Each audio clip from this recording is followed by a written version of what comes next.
네, 여러분 안녕하세요. 뉴스입니다. 옛말에 될성 부른 나무 떡잎부터 알아본다는 말이 있습니다. 크게 될 사람은 어릴 적부터 남다르다는 뜻으로 좋은 결과가 기대되는 일은 처음부터 잘됨을 비유적으로 이르는 그런 말입니다.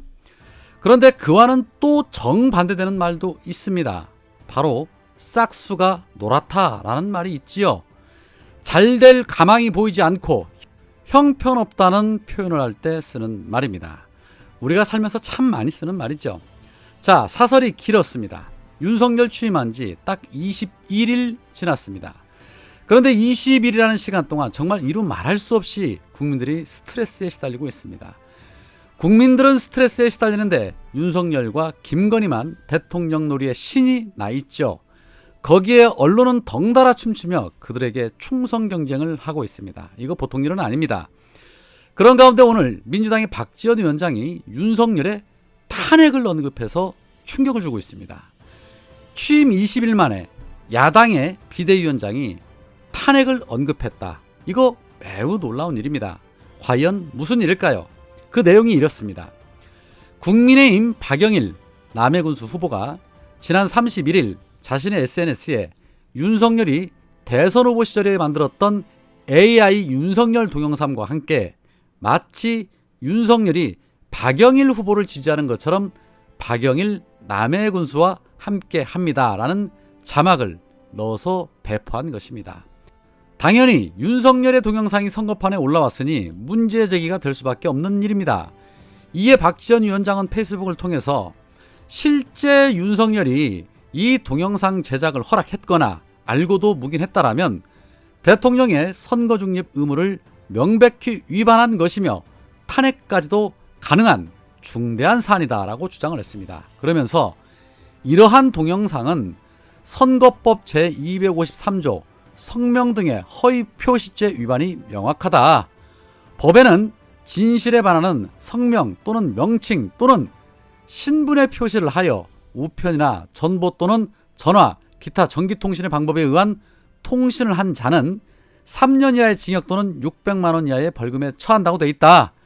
만약 윤석열이 허락하지 않았는데 일선 후보들이 이러한 동영상을 만들었다면 진실에 반하여 성명이나 신분을 이용한 것으로 국민의힘과 후보들은 선거법상 허위표시죄, 허위사실 유포, 형법상 사기죄의 책임을 피할 수 없을 것이라며 국민의힘은 진실을 고백해야 한다.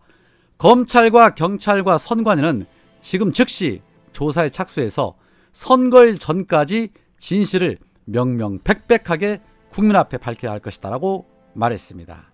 이거 사태가 간단한 문제가 아닙니다. 윤석열은 일단 무조건 관련이 없다고 해명할 것은 자명한 일이기 때문에 일단은 해당 후보는 무조건 수사를 받아야 할 것이며 그 진실 여부도 바로 가려져야 할 것입니다. 이처럼 박지원 위원장이 탄핵까지 거론을 하자 성상납 의혹을 받고 있으면서 주구장창 민주당 비판만 일삼고 있는 이준석이 또 나섰습니다.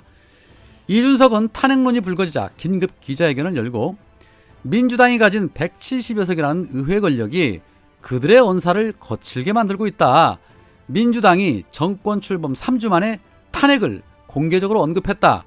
민주당은 탄핵 발언에 대해서 오늘 중으로 신속하게 사과라 라고 요구하면서 결국 이번 선거의 시작을 알렸던 한국3M과 이모도 어떻게든 정부 출범을 방해하고 장관 인선을 막아버리는 민주당의 대선 불복에 대한 집착에서 시작이 되었다라면서 민주당이 이번 선거 내내 윤석열 정부의 출범에 회방을 놓고 급기야는 선거 마지막 전략으로 탄핵을 꺼내든 것은 대선 불복이다라고 입을 털어댔습니다. 뭐 눈에는 뭐만 보인다고 하죠. 지난 문재인 정부 내내 발목 잡기에만 골몰하던 정당이 여당이 되니까 적반하장이 따로 없습니다. 야당으로서 당연히 의혹을 제기할 수 있는 부분입니다. 그리고 윤석열의 탄핵 얘기는 대선 불복이 아니라 박지원 위원장의 말처럼 사실 여부에 따라 판단한 것이지 당신의 말처럼 사과할 일이 아닙니다. 탄핵에 관련된 발언은 사실상 이미 예견된 일 아닙니까? 자, 오늘 밀양에서는 대형 산불이 발생을 했습니다. 그런데 윤석열 이 시간에 뭘 하고 있었을까요? 윤석열은 자갈치 시장을 찾아서 늘 보여주던 것처럼 먹방이나 하고 있었습니다. 긴급 재난으로 상황이 긴박한데 편안하게 거들먹거리고 대통령 행세한답시고 교통체증으로 시민들 불편 주고 거기에 먹방까지 하고 있으니 국민들 입장에서 탄핵 얘기 안 나오는 것이 비정상 아닙니까? 산불 나면 헬기 타고 가서 즉각적으로 대응해야 한다고 문재인 대통령을 비난하던 자가 바로 윤석열이었습니다. 그런데 지난 울진 산불 때도 김건희랑 용산 집무실에서 개 끌어안고 사진 찍기나 하고 있었고, 북한이 미사일 쏜 다음날 술이나 퍼 마시고 다니는데 탄핵 얘기 안 나오는 것이 이상한 것이죠. 하다못해 부산까지 갔으면 바로 옆인 산불 현장에 들르는 게 뭐 그리 어려운 일이라고 조기 진화하라고 입만 털고 눈, 코, 빼기도 안 비칩니다. 정권 초기에 각 분야에 걸쳐 업무 파악하고 공부하기도 바빠야 할 사람이 하는 짓들을 보면 서두에도 말씀을 드렸지만 벌써부터 싹수가 노랗다라는 말이 안 나올 수가 없는 것입니다. 사실 윤석열도 문제지만 정작 더 큰 문제는 저는 국임당이라고 생각을 합니다. 윤석열이 어떤 자라는 거 다 알면서도 그를 후보로 내세웠죠. 그런데 이번 지방선거에서 윤석열 같은 자들 얼마나 많이 후보로 내세웠겠습니까? 결론은 오늘 선거에서 반드시 심판해야 한다는 것입니다. 저들에게 표를 주지 않아야 나라가 바로 설 것입니다. 투표합시다. 자, 또 다른 한편 이 서울시장 후보로 나선 오세훈에 대해서 민주당 소속 서울시 의원들이 즉각 후보 사퇴를 촉구하고 나섰습니다.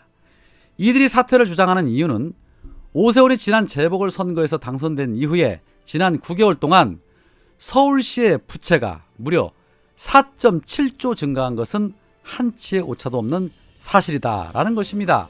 정말 충격이죠. 이들은 서울시 결산 재무제표를 근거로 해서 서울시 총 부채가 2020년 38.7조 원에서 2021년 43.53조 원으로 4.76조 원 증가했다라고 밝혔습니다.